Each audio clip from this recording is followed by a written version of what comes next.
Okay, hello everyone. This is Jude and that's Kevin, my good friend and our co-host. And also, we are here to speak about food. This is more than a podcast. It's a little more about speaking about food and weird things about food and good things about food and bad things about food and everything else. So before I start, I want to say, Kevin, what's up, man? How are you, bro? Hey Jude. Hey guys. Nothing much for just the normal Saturday morning. I know, man. This is just so weird for us because we've never done anything of this sort where we actually kind of take the effort to dress up for you guys, uh, then come on video call and try to record it and try to make it a podcast. So this is absolutely new. But Yeah. we do have some interesting things to speak about, and definitely some things about food, which we always speak about. Just to give you a little intro about us, we love food, and we cook different kinds of food. We also speak about food most of the time. So that's what led to us starting a blog. We do have a blog of ourselves, which is called Dravidian Delight, which is www.dravidian. That's Dravidian. Delight is DELIGHT.com. And we here, and sorry, that's how we started the blog. So we started the blog, Dravidian Delight, and we write our recipes there. We have new cool recipes that come out, and we also do share about a lot of food hacks on the blog. Um, and that's how the blog began. It was more of two friends trying to speak about food and what happens with food. Just to give a little background about Kevin and me have been friends for how long is it, dude? We've been friends for 20 20, years. 20 20, approximately 20 years. 20 years. Okay, 20 years. 20, And we're 21, not that 22 old. years. Yeah. Yeah, 21, 22 years. And we're not that old. So yeah, it's a friendship that led to food, and the food that led to a blog, and the blog that now leads to a podcast. You can call this a podcast. Okay.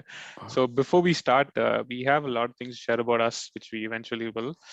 Um, but we want to first apologize. This is not a podcast about apology, but the reason why we're going to apologize is because this is the first time we ever recording a podcast.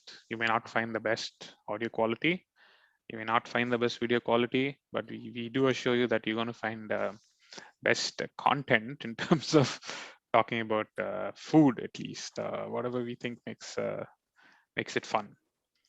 So Yep. starting on those lines, we have a few questions that we wanted to talk about, and we wanted to get your opinion also about it. So if you think on these lines, or if you think you thought on those lines, please do a comment on the video below. Do tell us what you think. Our intention is not for you to comment, but the intention is for us to really know what you think, because these are few things that have really led to ask us a lot of questions. Yeah. Okay, so the first question which we have in mind, we want to start off with a question which we kind of read on the comments pages and we came across. It can be controversial. The first question is Indian food balanced in flavor, or is it just spice? So Kevin, what do you think? What do you think about it? I feel Indian cuisine is very much balanced in flavor. You get all the 5 or 6 major flavors. The spice, the sour, there's bitterness, there's sweetness, there's salt.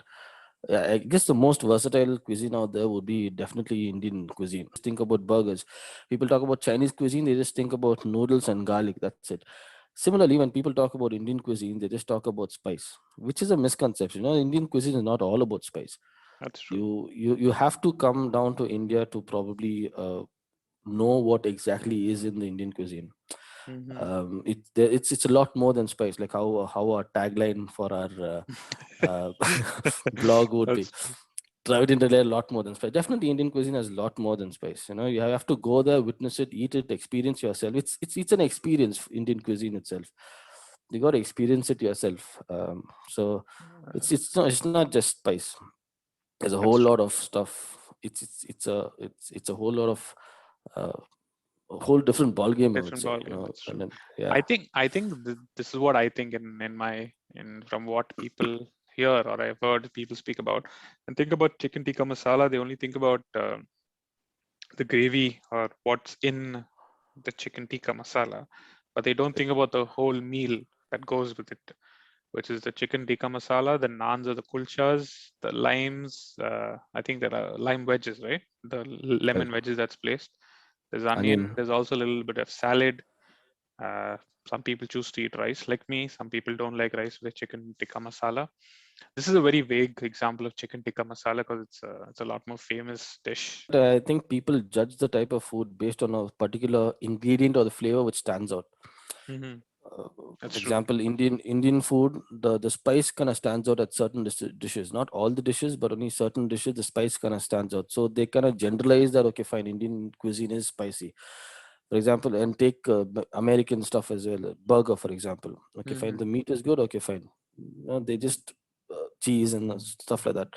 So kind of judge based on a particular ingredient is, as you said, they don't um, You consider don't all think the about other. the whole, yeah, flavor as a Yeah. whole. I think we just want to take this opportunity to share on why this podcast is such that we're recording and what the food blog is all about. Um, so the food blog is something that started because of the passion of food, which happens for both of us. Either both of us are really passionate about eating or passionate about cooking. For me, it's more the eating than the cooking, but I always love to try different dishes, different flavors, a lot of different flavor profiles. I was never afraid to try anything that's new and weird.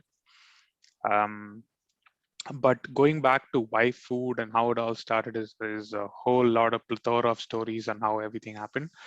But most importantly, food blogging happened because I one fine day came across blogging and how blogging is still a big deal now, even though it's I thought it was outdated. So I really wanted to blog about something, and I did. I started my own blog, and I did have a personal blog, and I wrote about personal blogging stuff. There was no cliche, or there was no sorry, I wouldn't say cliche. There was no genre as such, and that's when I remember we used to speak about Kevin, and I know there's food, and I also love food, and we thought we could collaborate and do something on those lines.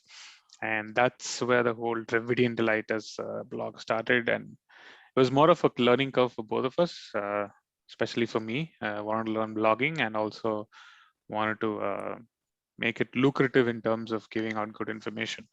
So that's how the blog started, and more of the podcast and why this whole recording is because we just wanted a opportunity to share a lot more about food. We always do that whenever we talk to each other, and we just decided to record a call and they call it the video podcasting. We are in completely different zones.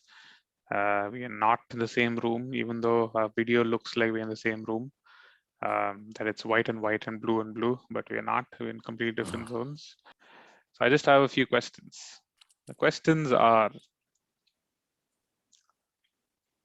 do you prefer eating at a restaurant or do you prefer cooking a meal at home?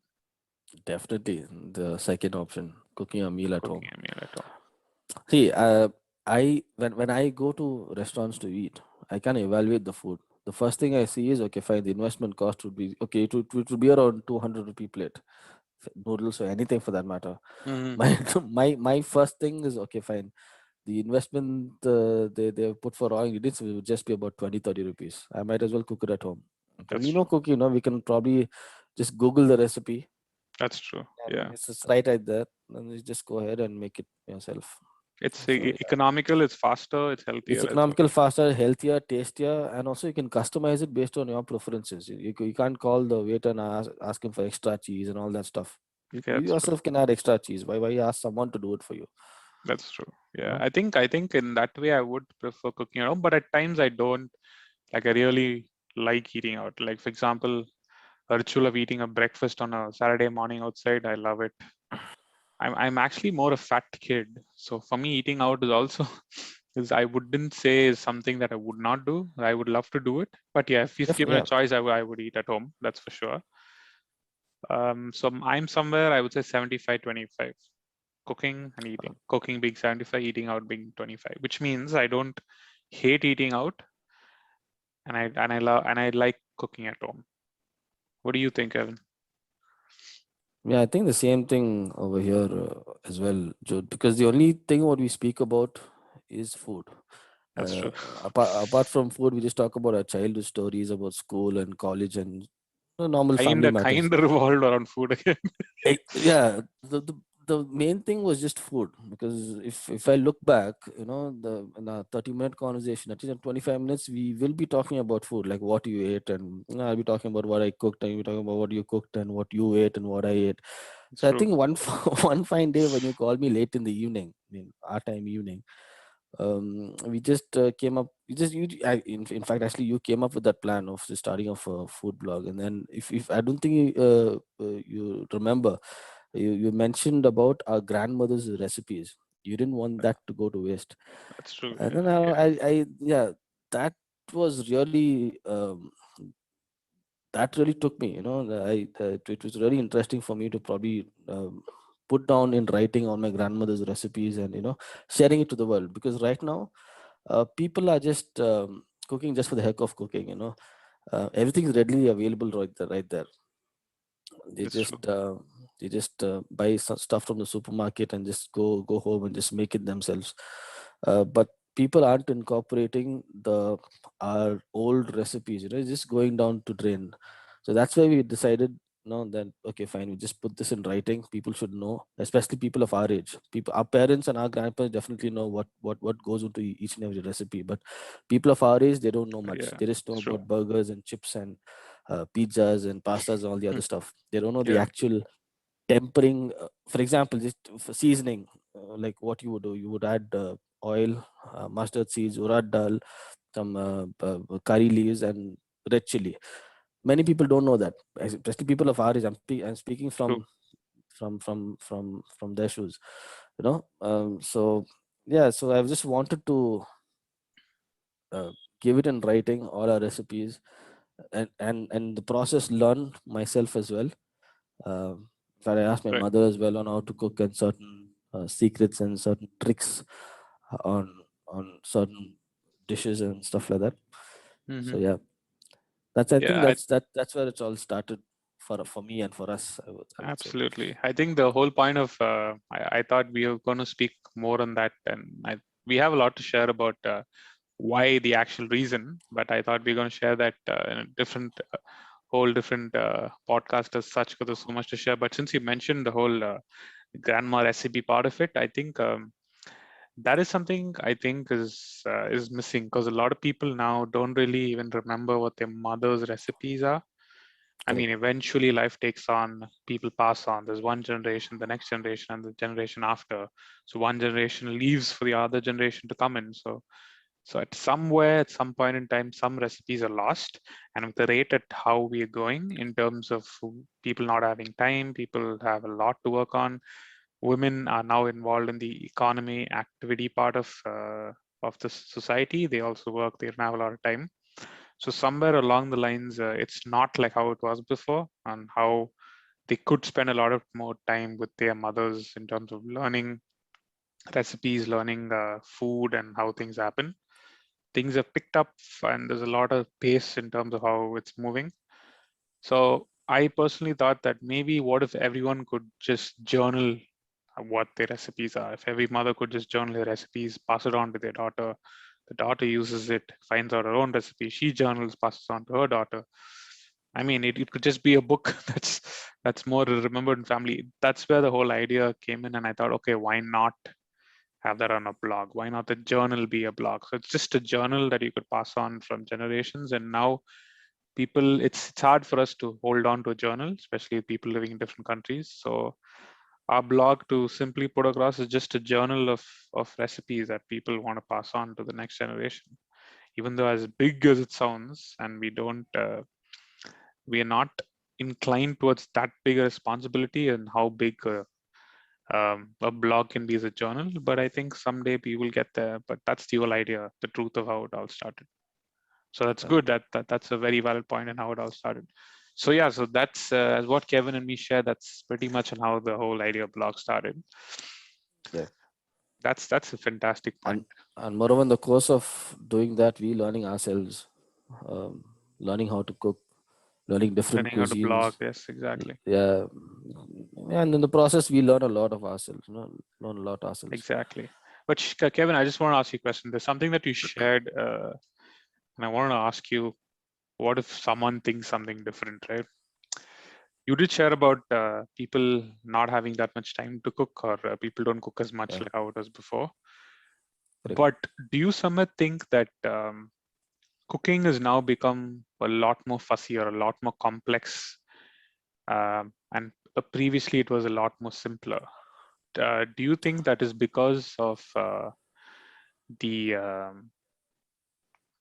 the globalization, social media, and how people posting about different cuisines? Is it that, or is it that people now just don't want to cook and they just want to just rather go eat a takeout than try to make the takeout?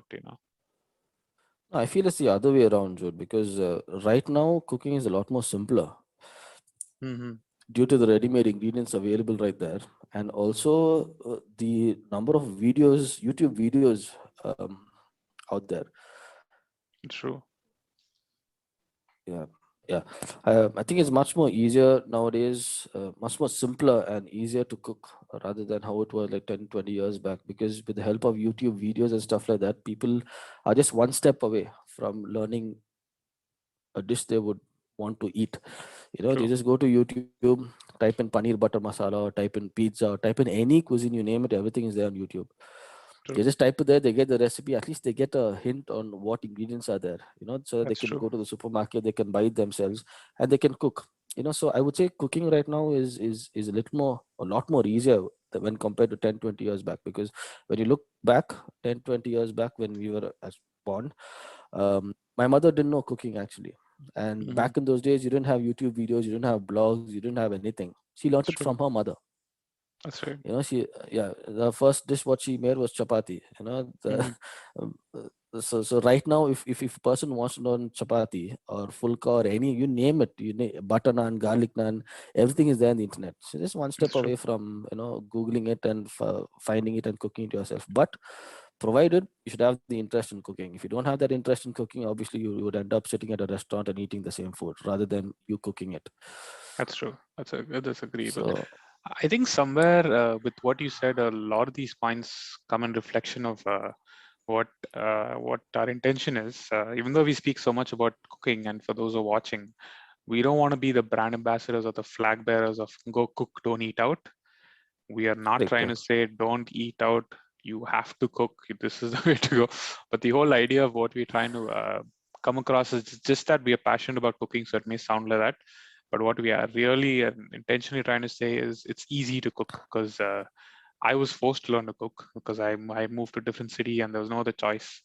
And coming from a South Indian family, more of a Catholic family, or any family for that matter, each of them have an individual flavor profile. Like everyone who's watching, you guys know what a flavor profile is to your family, to your cultures.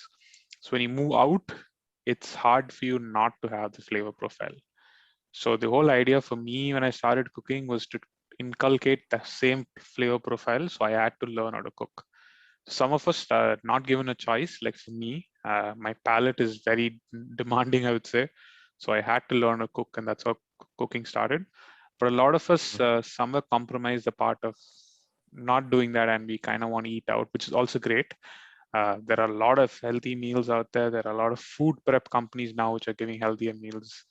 Um, but we just want to tell you guys on how cooking as a process itself can be a therapy for people. Like for me, sometimes it can just turn out to be a therapy. When you finish work, it's a long day. You want to make a good meal for yourself. That itself is something that's something to look forward to. But that happens over a point in time. We don't intend for you to get there, but I'm hoping someday we all would. And I think that's a healthier way to go. Even the resources that you consume in terms of cooking are lesser than what it is. Of course, we're not going to get into the environment part of it, but it's just fun. We started with fun. We didn't think about all this. It was I would say 99%. I would like that. The be at home. 1% comes in where I'm kind of sick or something. Makes sense. Because I don't remember the last time I went to a restaurant and actually ate. That's true. Yeah. It was actually I last mean, night, with but COVID and everything, I think now cooking at home has been the only correct. eating outside. I mean, you can take a plate and go outside and eat, but you gotta cook Yeah, at home. correct. Yeah. Yeah, it's true. Okay, the next one. Are there any foods you wouldn't eat as a child, but you would or you are eating now, and you don't mind it, or rather you love it? As a I would child, you say never ate it. I wouldn't say never ate it. I have eaten it, but I didn't prefer eating it back then. Is vegetables and fruits. Apart from That's apart, a big one apart for a from lot of people. Yeah, apart from mangoes, I always love mangoes. of Mangoes course, I used to king of eat fruit. all the time. Yeah, Yeah, uh, but yeah, I would say vegetables and fruits because recently I've become a lot more health conscious and started to make a lot of vegetable juices, which I never used to uh, eat back when I was young. I think vegetables. Yeah, that's true. For me personally, there's nothing really that I hate eating. I think one thing I would that I ate as a kid, um, or I didn't eat as a kid, I would rather eat now is healthier foods in terms of choice of foods, um, with lesser oil, with yeah, just the raw ingredients. For example, a pasta salad or just a salad with protein is actually a lot more healthier, and it's actually tastier. If you eat correct. healthy at a point in time, let's say 90 days in a year you eat healthy, actually start finding the flavors about raw ingredients, raw fruits and raw vegetables. So as a kid, I wouldn't eat that much, but now I would eat raw ingredients. But I think one thing, yeah, I think that's pretty much to answer it. I don't have a specific food, but I wouldn't eat much of healthier stuff as a kid, but now I do. Yeah, Okay, so I think the next healthier thing, stuff. sorry, Yeah, sorry, Kevin, you say healthier. The answer would be healthier stuff. healthier stuff. Healthier. Yeah. That's right. Yeah. So the next weird question that it also leads to is, what is the one thing that you ate as a kid that you loved it and you still love it and you continue to eat it, and everyone around you thought that as that's so weird. You just love eating that kind of food, or just you just like eating it. The people around Something you which think, I which you like ate as a eating. kid. Yeah, as a kid, even now you As a continue kid, to eat, even now I love eating, and people found it weird. or they still find it weird. Yeah. Okay, this could be a secret. Hmm. I like eating Cerlac. Oh, Yeah, that's a good one. I Yeah. I put Cerlac, a little bit of milk powder, and little hot water, or sometimes milk. Mm. It's I don't find it embarrassing. I mean, I don't care, Baby's but delight. still I Yeah. like it. But people find it, People but find it weird. people find it really weird. Example, even my sister loves it. In fact, I learned it from my sister. She started eating it, and then it's the taste is so it's so nice. It's not overwhelmingly too sweet, but it's just the sweetness is right there. That's true. Yeah. And I yeah, think when I Cerelac is one food that's like a superfood for us, right? yeah. In We fact, I love it. still eat it, especially the 4 years above Cerelac. You get it with apple flavor. Oh, yeah, I remember the apple flavor. I think mine was I like the plain, and I kind of didn't like the apple in between. I liked only the plain. But yeah, mine was more plain. I wouldn't like flavors. But apple I remember was good. Uh, so that would be one food which I ate as a kid. I still eat. People found it weird. Weird. I think for me, I like a lot of soups, and I would actually Mm. eat a lot of bland soups with this salt. If you consider salt, yeah, 'cause salt is the only flavor in it. So it would just be boiled vegetables with uh, peppercorn and salt, and I would eat a Okay, lot of it. I love it. Boiled chicken with peppercorn and salt. So that's chicken soup. with Uh, that vegetable broth no, soup. it was if it's chicken soup, it's just the chicken broth, which I mean the water and Okay, the peppercorn and salt, which comes off the chicken. So it'll be chicken soup. Or if it's beef, it's beef soup. Or if it's vegetables, it's vegetable soup. And I would just eat it. And people around me think it's really weird. As a kid, and I still love it, is those kind of soups because I don't know. I just like soups. Like it's just there's nothing in it. There's literally the salt and just vegetables. And as okay, a kid, for me to eat vegetables is kind of weird because every other kid will not eat it. but I would Yeah. eat loads of it. And I was always a fat kid, and I still am. So I would eat a lot of it. For me, I think I've said this to a lot of people. For the ones who know me, know me. Uh, Mhm. I've never been fat because of eating unhealthy stuff. I've Yeah. been fat because of the quantity of food I eat. Because of the quality as well, the quality That's you true. get back at home is like amazing. That's true. So I would just And eat a you don't lot of know. it. Correct. Exactly. I would just eat chicken soup, but I would eat like a lot of rice for 3 days and 2 days of worth of chicken soup in just one meal. And I would still not be Yeah. satisfied and eat more.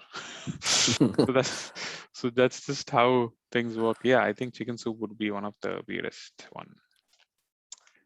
Okay, so that's a good one.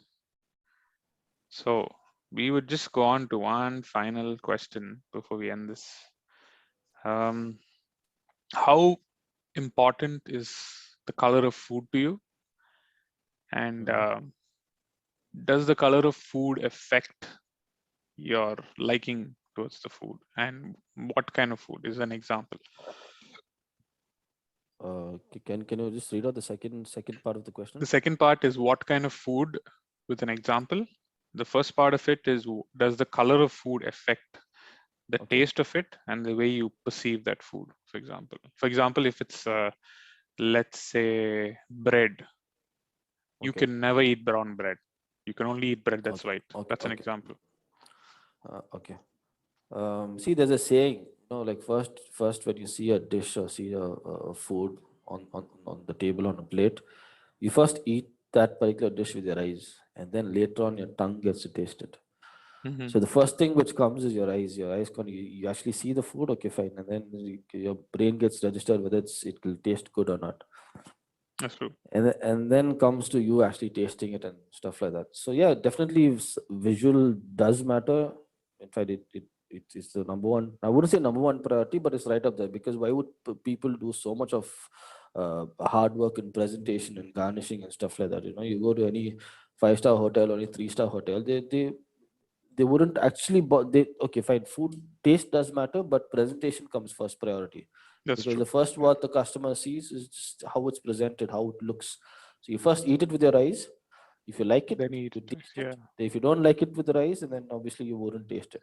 So yeah, presentation and yeah, visual what do we call it, does matter. But how much And of then the later on, color impacts you in terms of color of the food? color actually doesn't matter for me. Like, If it's a specific food and a specific color, it's the usual colors that you like. I mean, yeah, there are no obviously, specific like food like for colors. example, if you take curry, chicken curry for that matter, I wouldn't expect chicken curry to be black in color. You know? That's true. Yeah, Chicken curry would either be red, yellow, green, or white.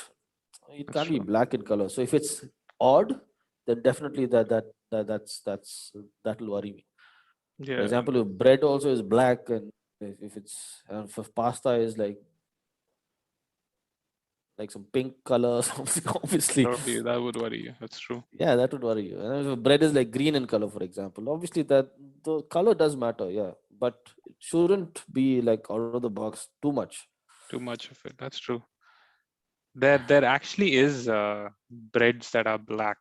I'm just trying Yeah, to yeah, look that up. They're the rye correct, yeah, breads, correct, yes, and I can never eat those breads. I think that's yeah, just. I same, mean, yeah.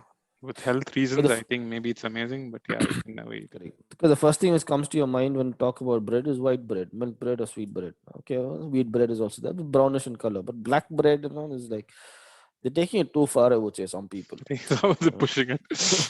yeah, That's true. That's true. That's true. Yeah, I think yeah, for me the color of food matters. Yes, it matters, but I do not like food coloring in any of it. I'm pretty sure that a lot of professional cooks and a lot of cooks now have learned not to put food color because of the yeah, chemical nature that is in it.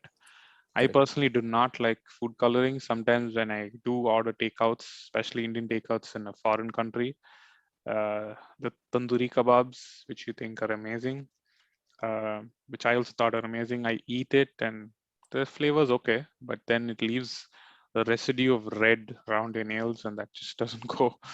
And that's correct. food Yeah. coloring, and I would never A like very good point. Yeah. it's more like eating paint. So I think that's one thing that's a big no for me, no matter how good Yeah, it looks. Second part of it is I don't mind any color of food in terms of how it's presented. For example, if it's broccoli, I expect it to be green. I yeah, don't like overcooked broccolis. I like the crunch in broccoli. That's an example. If it's um, if it's meat, I don't like overpowered flavors on meat where I don't taste the meat. So there are some things like that that kind of relates to the color of it. If it's a salad, I expect it to be fresh, and I do like the colors of purple. If there's cabbage, if there's cucumber, there's green. If there's zucchini, I don't think they put zucchini in salad. But if there's anything that is specific vegetable, I don't mind that color, and it kind of gives out the vibrant nature of it. So yeah, yeah. color is important, but food color is a big no. Definitely, it's a really good point because people now use a lot of food coloring just Exactly. to make it look really good. But yeah, people who know it actually know that okay, fine, they have actually added food color. But people who don't know, I would say about 60% of the crowd, they kind of fall prey to it, is what I would say. It's really bad. That's true. Yeah, food coloring, Yeah. the chemical itself is horrible. Yeah, And these could be one of the reasons why some people don't prefer going to restaurants as well. Because they add some food color just to make it look really good. But we that's don't true. use that at home. Just for presentation. Yeah, Yeah, that's right. yeah. Like who cares how it looks at home? You just don't want to eat it as long as it tastes good. That's true. Yeah. And just for the record, yeah, that's pretty much on what you want to talk for. Just for the record, we never planned the outfit. It was coincidental.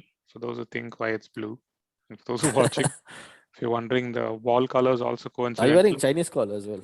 No, I'm not wearing mandarin. I'm just wearing Okay. a regular one. Yeah, that's the only Yeah, difference. that's the only difference. I think the collar is the only difference, and the walls are white because it's just white. If anyone's wondering, because it looks like we're in the same room, just shooting the other side, but we're not. So, and the same kind of clothes. So yeah, that's pretty much how it is. So this is what I wouldn't say this is what. So these are the few things we wanted to share this week with y'all. We have a lot of new exciting thing that's coming up. This is our first podcast, so as I wouldn't say apologize, but we want to tell you guys that it's going to improve. We're just trying to put it out there, trying to interact with each of y'all. And so I want to say hi. Most importantly, please do check out our blog. It's dravidiandelight.com. You would see that in the description link below. You would also see our Instagram profile. Do follow us on Instagram. We have a lot of goofy stuff which we also share. It's not just food. It's a lot of different things as well. Even this whole idea of having a podcast on food and talking about food itself is, I thought, was is just absurd. I've never heard anyone do that. But if there are a lot of podcasts out there, that's amazing. But just talking about food, because usually food is on Instagram Reels these days. It's just videos, and you just flip through and flip through and flip through, and you want to see food. But we thought, why not have even the audio senses talk about food? So the whole intention is to get it out there, talk to you guys, share with what we do, and we want to say thank you, and hope you all take care. See you guys, and hope to see you all often and soon. Do follow See us you on guys. Instagram. We shall see you all. See you all on the next video. I would not want to say signing off, but I want to say bye from Jude and Kevin. You want to say anything Bye, guys. See you all on the next video. And also, if you'll have any topics or something which you would want us to cover, or then you talk could about? probably write to us. Yeah, you could probably write to us on Instagram, as Jude said, or on the blog. Anywhere. And we'll be glad. Ha- If you find and if you want to talk about anything that's funny that you've never spoken about and you want us to talk about, Yeah. we can. And next topic mostly might be about weird food combinations that you've tried. If you guys have tried any weird food combinations, do let us know. We would want to know, but we'll share our weird food combinations. Yeah.